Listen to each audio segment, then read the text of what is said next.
Good morning, YouTube. Matthew back here with you today. I had some mail come in yesterday. My mail carrier didn't get here till last night, about 7:30 p.m., which is really late for her. And I think it probably had something to do with the fact we had like freezing rain on Saturday, mixed with snow. It transitioned to snow Saturday night, and then that got everything pretty rough condition. And then Sunday we had 4 inches of snow.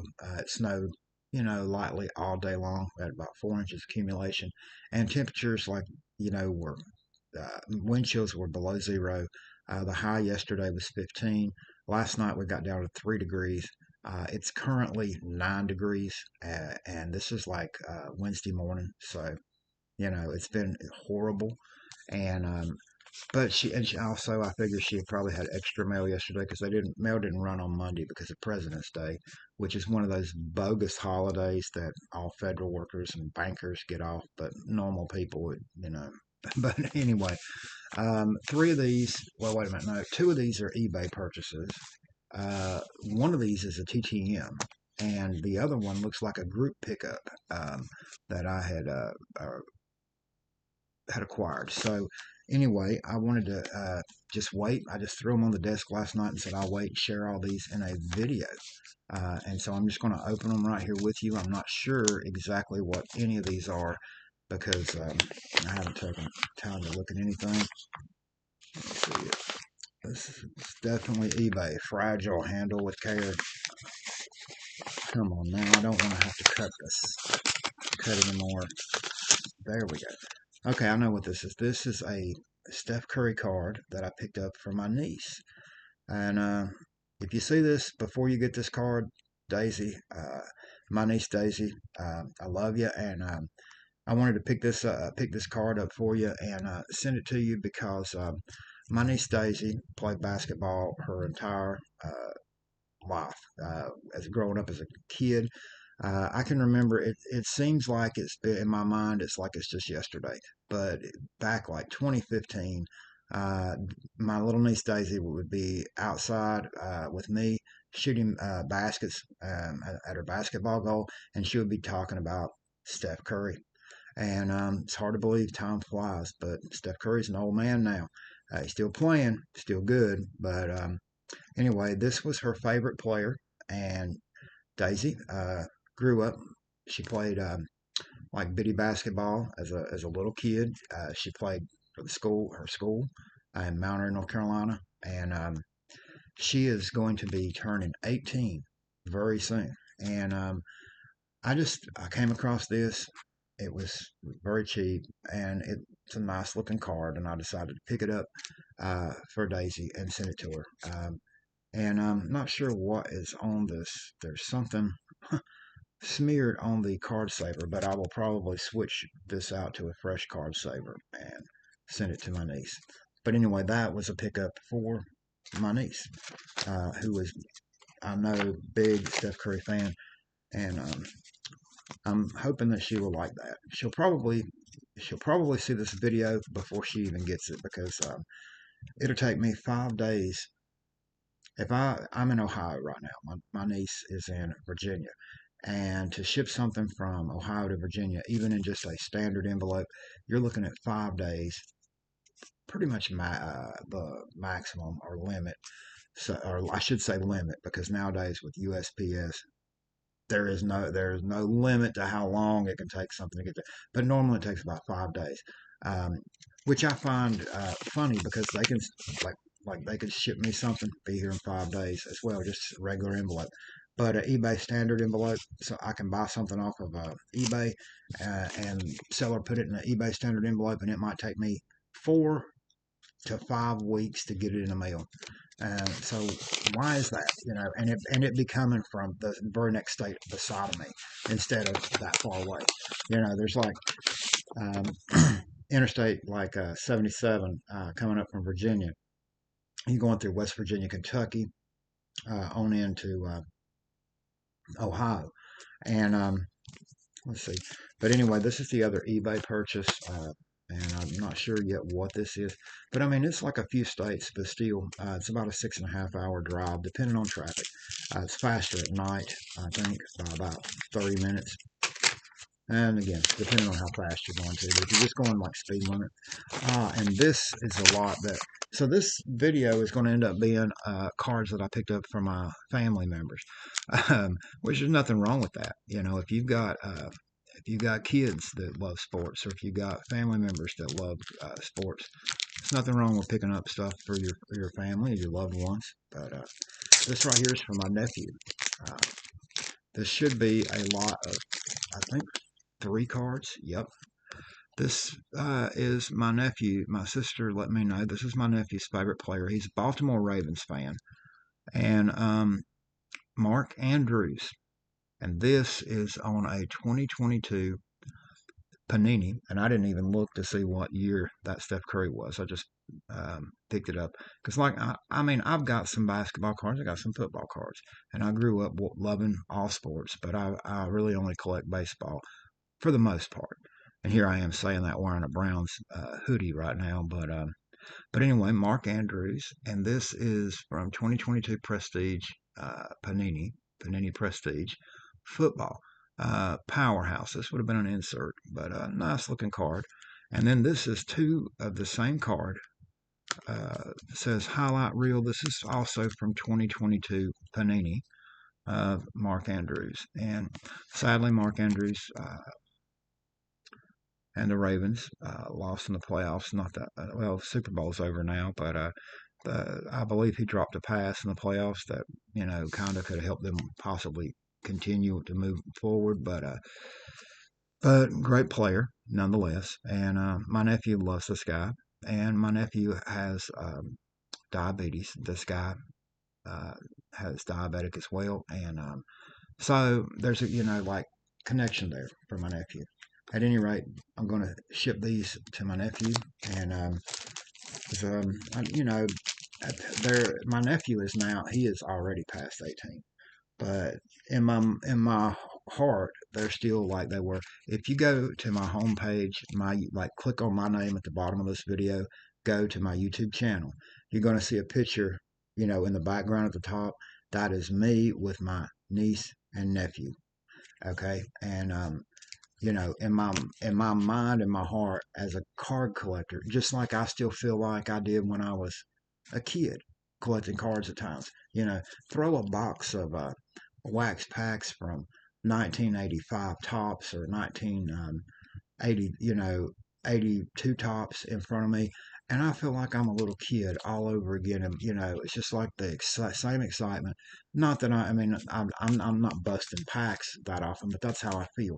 And so when I see cards, like just like that, I see a card of Steph Curry. You know what when I'm watching, I'm watching a game or something, and I see Steph Curry on TV, and the first thing I think about is my niece growing up shooting basketball with my niece, stuff like that. I remember being out in the yard with my niece and nephew and throwing the football around, and you know, and I still think of it like, and then I'm like, well, I don't even know if they'll like these cards because they're grown now, and they're at that teenage range where I still loved sports, and I still have my baseball card collection when I got to be like their age now.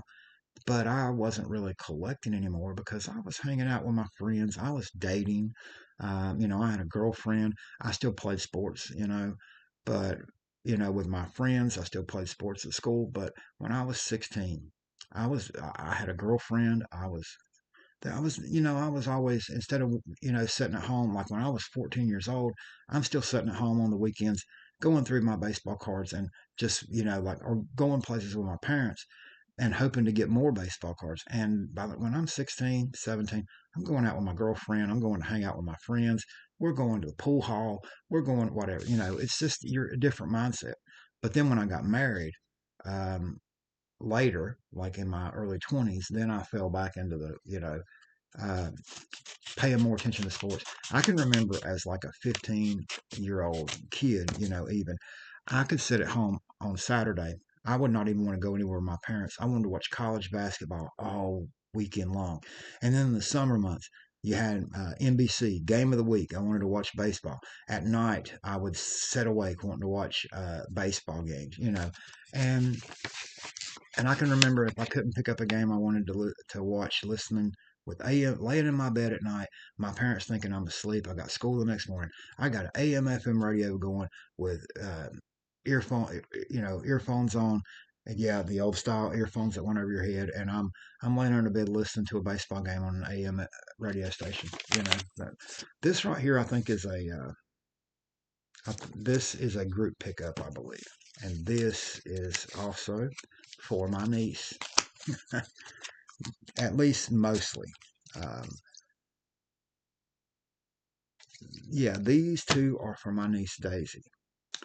She is also a Seahawks fan, and so Daisy, if you're watching this video, you're about to find out that you're going to get this card here. You almost would have to say it has to be for both my niece and my nephew, but my niece is a Seahawks fan, and I believe when she was a kid and or younger, and for years loved Marshawn Lynch. Well, the Seahawks have a pretty great player right here, DK Metcalf, and this is a nice looking card, and I'm hoping that my niece will like that card. Uh, I don't know who her favorite Seahawk is at this moment, but I do know this is definitely one of their very best players. And and then right here, this card also. This has. I'm gonna have to take this tape off because I'm gonna be honest with you, it's covering the name of the player, and I'm not sure who it is. I'm sorry, but so I haven't had my coffee. I've only drunk a sip of coffee before I sat down to do this video this morning. So let's see here. Oh, this is two cards. So this is going to be going to my nephew. This is a Baltimore Raven card of Kyle Hamilton from 2024 Panini. Now, Lee, if you're watching this, I don't know if this guy's any good. I really never heard of him, but it's a nice looking card. It's a pretty card, and it is of a Raven. And I'm going to put this with these cards of Mark Andrews, and they're coming to you, buddy. And because I love you guys, and when I was still living in Virginia, I was all the time trying to get you guys cards and spoiling you guys with sports stuff, and because mainly I liked that you guys like sports because I grew up loving sports, and actually, Paul Mack uh, grew up loving sports too, and that's why I got into sports. So he might not anymore, but he grew up loving sports. I mean, he loved sports when I was growing up. He watched sports all the time, every sport. And right here, this card here is a card of Kenneth Walker III. This is also a very beautiful card. Um, and this one is Seahawk. And again, this is from 2024 Panini. I don't know anything about the player, but this is a Seahawk, and this will go to my niece Daisy. So Daisy, if you're watching, hope you like these cards. Lee, hope you like these cards. There was one other card that I got from the same seller in a group, and I don't know anything about this guy. I told the guy I was looking for Seahawks and DK Metcalf because I knew when I'm thinking Seahawks, I just kept thinking DK Metcalf. And anyway, I got this relic, and I got to look this guy up. I don't really know anything about him. It's Adonai Mitchell, and looks like I want to say Baltimore Colts, but they're not they're Indianapolis Colts, I believe. It might even have moved again. See, I don't keep up really with football much except for my Browns, and they stink. But I mean, a little bit of football. But I mean, when I was a kid, these were the Baltimore Ravens, and I see the right there, the horseshoe, so I know it's Colts. But at any rate, this guy, it says he played at University of Texas. Um, And it says he was a draft pick in 2024. Anyway, this is a relic. It's a nice looking card. And I collect relics, and I put them up. But so I got to look this guy up. I really don't know anything about him. But I don't know. That might be a common relic. He might have been a draft pick in like a later round, like a sixth or seventh round draft pick. And that might be like just a pure common. He might have even got cut by the Colts. I don't even know. That's what I mean. I don't know anything about him. I got to look him up. But at the worst, I will tell you, any relic of even guys that don't make it, you can buy like not cheap brand Sage Hit products and get relics of players that or autographs of players that went undrafted and were just stars in college, and they're probably going to hold at least a buck value. So and I got all these cards pretty cheap, you know. So from this guy right here, the Facebook pickup, a group pickup cards like that one, and about half of all these cards I got my niece and nephew.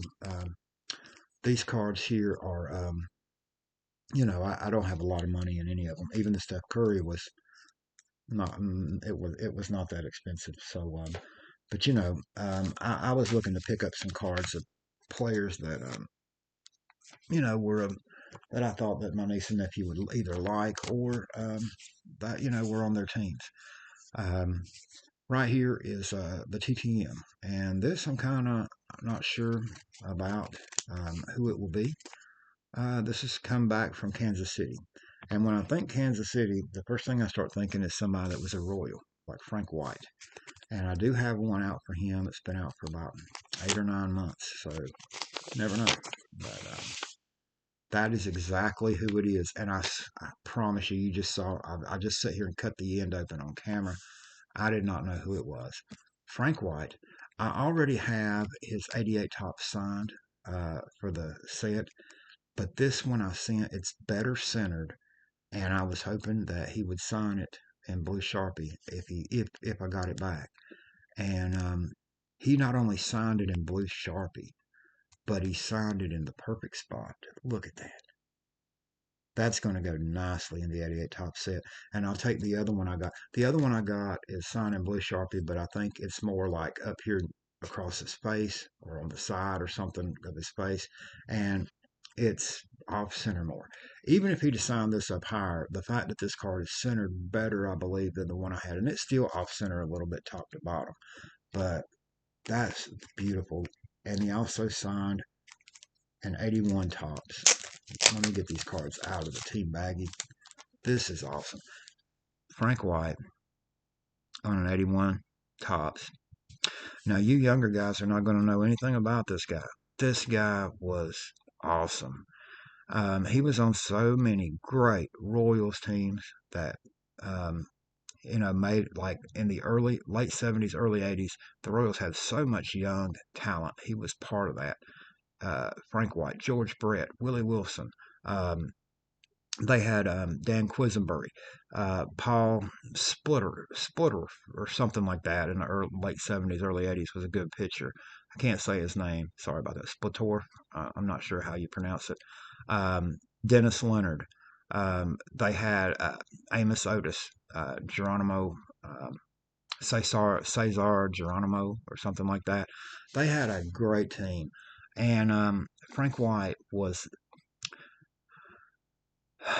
I still will say, because of the fact I'm biased to my childhood, but no doubt in my mind in the 1980s, there was never a better defensive second baseman, especially from the time range of, I'll say, 75 to 85. No better second baseman defensively in baseball. But Frank White, I think, is one of the most underrated players of all time. He was now early in his career, I'll show you, he had a little bit of speed. He was a solid hitter, but he didn't have for a lot of power. Later in his career, he started hitting a lot of home runs. And you can pause that if you want to and look at those stats. But as he matured, like, as he filled out more and he developed more power. A lot of players do that over time. And I don't mean suddenly start taking steroids and jumped, from 5 home runs a year to 50 like a Brady Anderson. I'm talking about this guy just, he went from a guy that could hit anywhere from 5 to 10 homers to a guy that was going to hit anywhere from 10 to 20 homers. And he even had a few years that he went 22 homers. So was his high, I believe. So, not bad. But he was great defensively, the best defensive second baseman I ever seen. Made plays that just unheard of. And he had good speed, and he was a solid player, solid team player. And I really like Frank White. He's a member of the Royals' 85 World Championship team. By then, they had a whole nother generation of young talent they had developed with pitchers like Brett Saberhagen and Danny Jackson to go with, and Mark Gubiza. And those young pitchers were going with, they had kind of taken the place of the older guys that had, injuries. Injuries ruined Dennis Leonard's career. He was a Cy Young candidate every year before that. But those young pitchers combined with, by then, veterans like Frank White, George Brett, made the Royals a great team. Anyway, right as I'm looking at that, I'm seeing it was, well, shoot, it doesn't really matter because, but I'll show you right here. Like, I'm looking at this, it's like postmarked Kansas City, Missouri. And as soon as I seen that, I'm thinking Kansas City, and I just thought, Frank White. I've got one that I sent to Frank White, spit out for months. So anyway, got it back. Thrilled to get that back. And this right here will go in my vintage autograph collection. And yes, I look at anything vintage. Is the year I really started collecting baseball cards in 1982 tops. That was when I really busted loose collecting, full all out collecting as a 7-year-old boy. Now I had got some baseball cards before that, a pack here and now and then when like I remember getting like 1980. I can remember opening up a pack of cards from 1981 tops, this set here, and getting a Ricky Henderson. I remember that, but it wasn't till 82 tops is when I really got like made up my mind. I'm collecting baseball cards because all the boys at school were collecting cards. My dad loved baseball. He was watching it all the time. And I just, committed to collecting baseball cards. At that point, I was wanting a pack of baseball cards every time I went anywhere with my dad, anywhere with anybody, my grandparents, my mom. I was always collecting cards after that. So anything 82 and older, I put in my vintage part of my collection. And I'm thrilled to get that. I'm thrilled to get them both back, but the 80 this one right here just makes me thrilled because this right here, this team this year right here, 81 tops represents the 1980 Royals in my mind. They they made it to the World Series, won the American League pennant, lost to my favorite as a kid, Philadelphia Phillies, and my favorite player, Mike Schmidt. But Frank White, the Kansas City Royals, they were awesome in those days. And if you were, a baseball card collector or a fan that grew up when I did, you know exactly what I'm talking about. The Royals had some very good talent. They had a very good minor league system as well. I mean, they really developed a lot of great talent in the 70s. Um, in the 70s, the Royals, by the mid 70s, were putting together so much good young talent. That was when guys like Frank White, George Brett, all were coming up. And then in the mid 80s, they pumped out so much more good minor league talent. But, you know, anyway, that's this video. I know in some ways, some of it's not that big a deal. It might be boring to you, but I just wanted to share my mail with you since I had so much. I didn't realize it was going to be stuff that I got my niece and nephew, and they'll probably, like I said, you'll probably see this before you even get it in the mail. But you know, I picked you guys up some stuff, and I'm thrilled to get that back. So anyway, thank you all for watching. I'll be back again soon with more videos.